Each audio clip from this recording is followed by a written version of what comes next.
bagaimana seharusnya doa para nabi dalam Al-Quran dipahami? Doa para nabi yang disebutkan dalam Al-Quran bukanlah kata-kata yang diucapkan secara instan.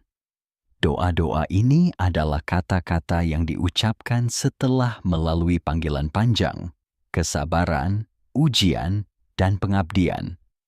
Para nabi, semoga damai menyertai mereka, tidak berdoa hanya pada masa damai.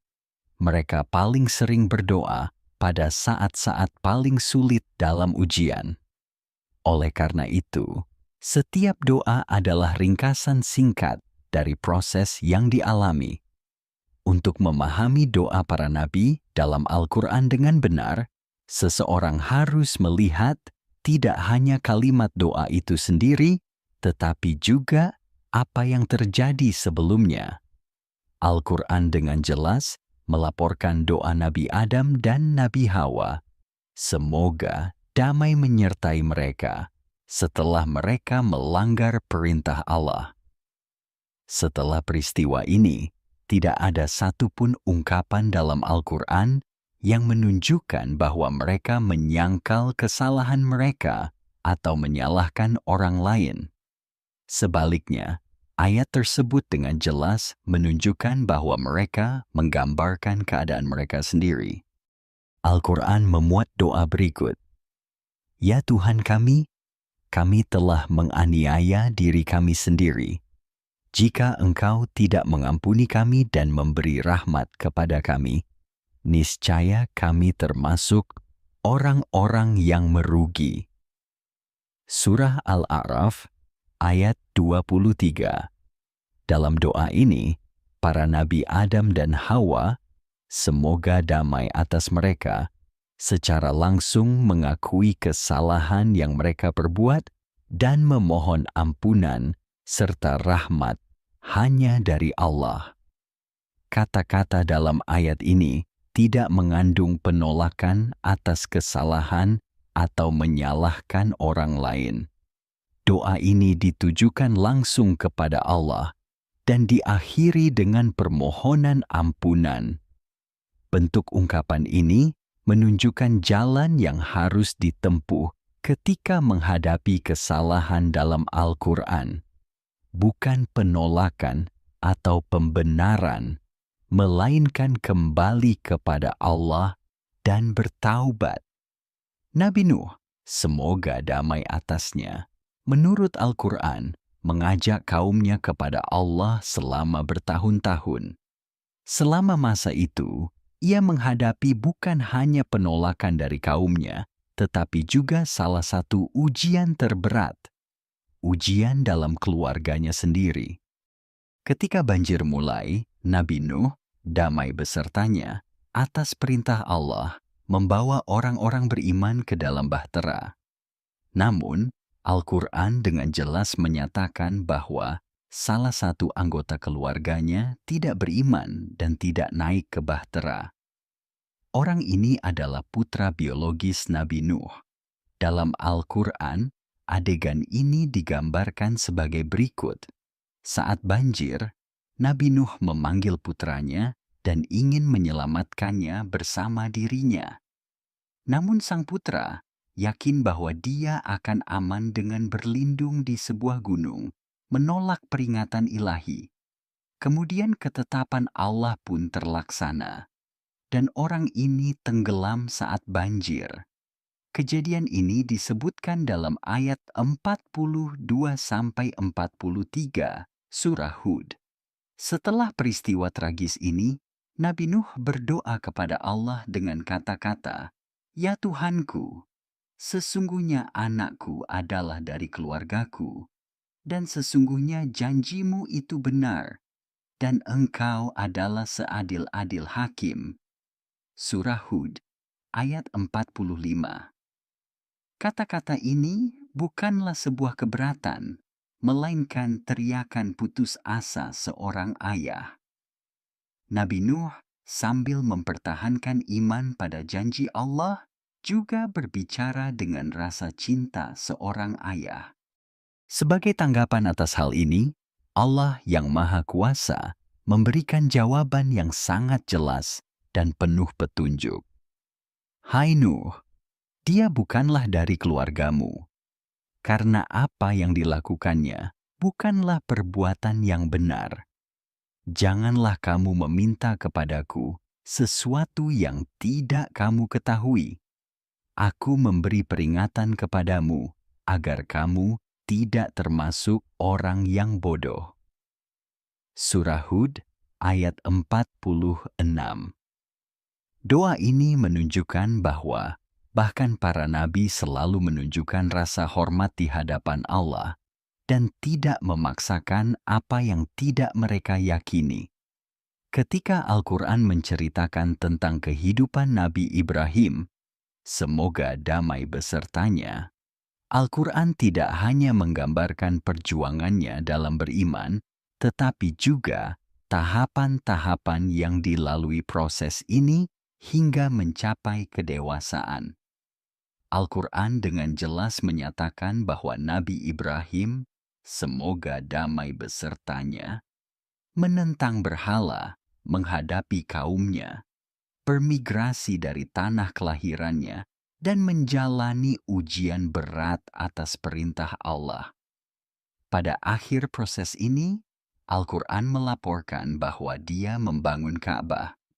Dalam surah Al-Baqarah, disebutkan bagaimana para Nabi Ibrahim dan Ismail, semoga Allah memberkati mereka, memohon kepada Allah saat meletakkan pondasi Ka'bah.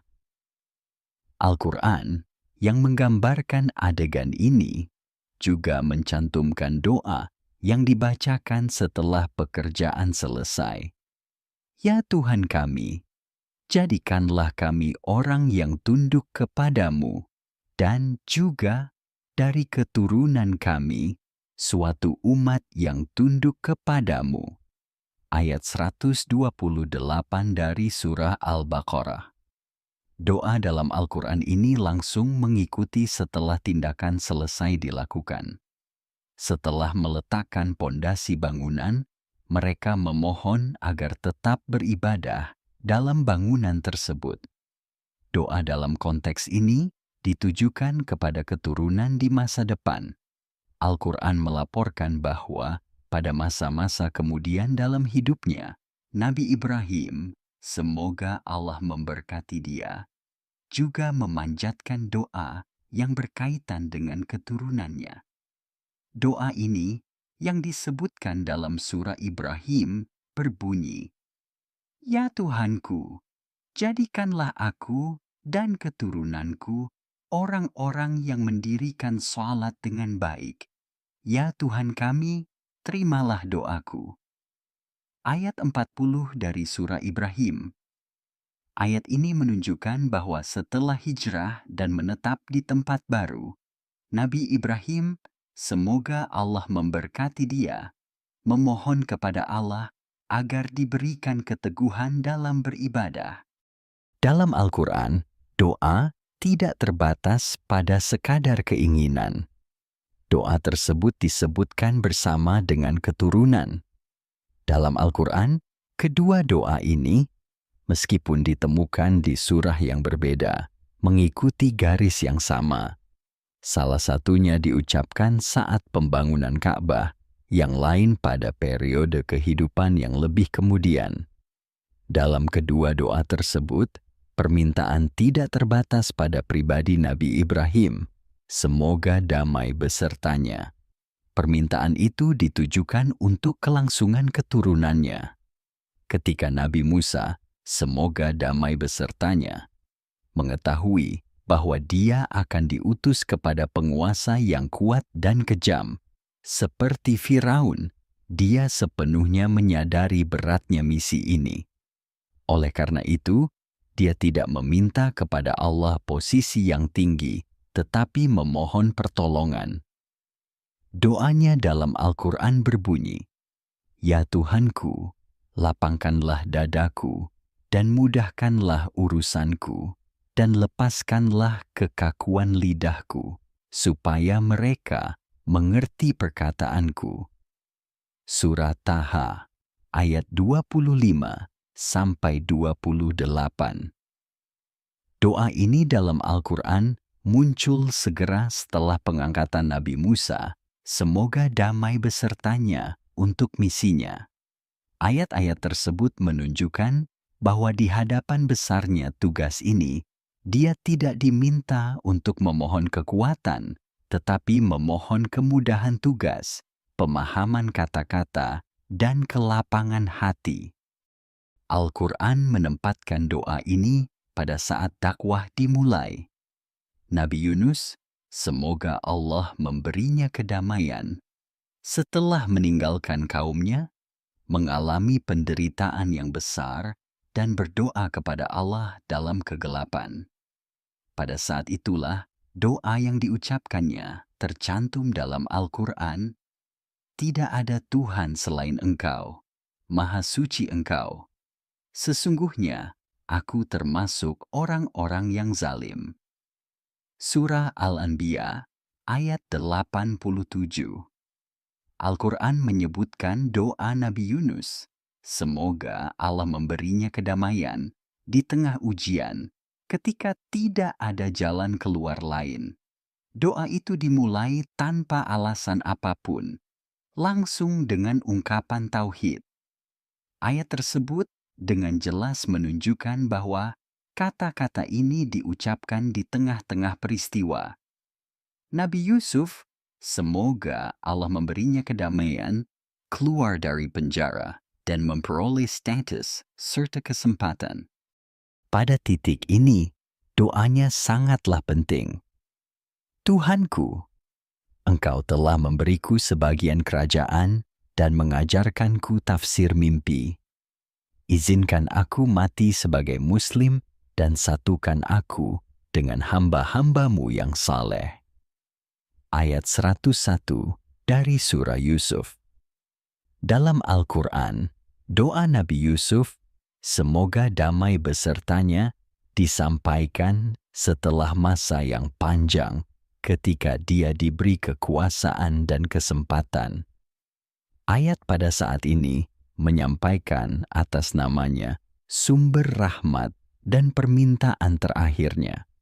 Al-Quran mengakhiri narasi dengan doa ini, menyebutkan permohonan kepada Allah setelah berkah yang diberikan. Nabi Sulaiman, semoga damai besertanya, dianugerahi kerajaan yang besar. Namun, doanya dengan jelas menunjukkan bahwa dia tidak menjadikan kerajaan itu sebagai tujuannya. Tuhanku, berikanlah aku dan kedua orang tuaku rasa syukur atas karunia-Mu, dan izinkan aku melakukan amal saleh yang Engkau ridhai. Ayat 19 dari Surah An-Naml. Doa lainnya adalah sebagai berikut. Tuhanku, ampunilah aku dan berikanlah aku sebuah kerajaan yang tidak akan diterima oleh siapapun setelahku. Surah Sad, ayat 35. Al-Quran menyebutkan doa Nabi Sulaiman, semoga damai besertanya, dalam konteks menggambarkan berkah dan harta yang diberikan kepadanya. Dalam ayat-ayat tersebut, doa mengikuti penyebutan berkah. Melalui ungkapan ini, Al-Quran menempatkan pengingatan akan karunia bersamaan dengan doa yang diarahkan. Doa para nabi dalam Al-Quran bukanlah frasa yang terpisah. Masing-masing adalah kata-kata yang diucapkan setelah melalui ujian panjang. Para nabi, semoga damai besertanya, tidak pernah mencari manfaat duniawi sebagai tujuan mereka. Mereka memohon kemampuan untuk menjalankan misi ilahi, kekuatan untuk menegakkan keadilan, dan mengungkapkan rasa syukur atas karunia yang diterima. Oleh karena itu, doa para nabi mengajarkan kita bukan hanya bagaimana berdoa, tetapi juga seperti apa hamba Tuhan yang seharusnya kita menjadi.